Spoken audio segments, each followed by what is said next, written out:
Ben burada olmuşum. Ana ben ne zaman oldum diyorsun. Nadası olur kanam oldun, mercimek olur kanam oldun diyor. Bilmiyor karı beni. Bilmiyorsan ne zaman oldun? Neydi senin adın? Arife gezer. Arife Gezer. Arife gezer. Arif karı da.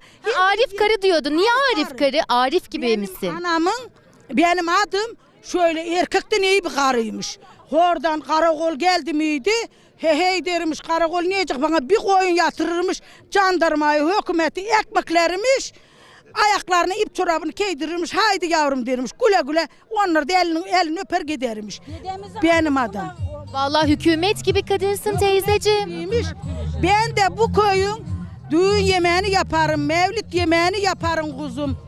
Her işlerini tutarım.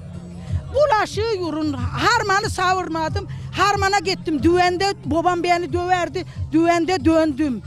Sapı sardım. 77 yaş.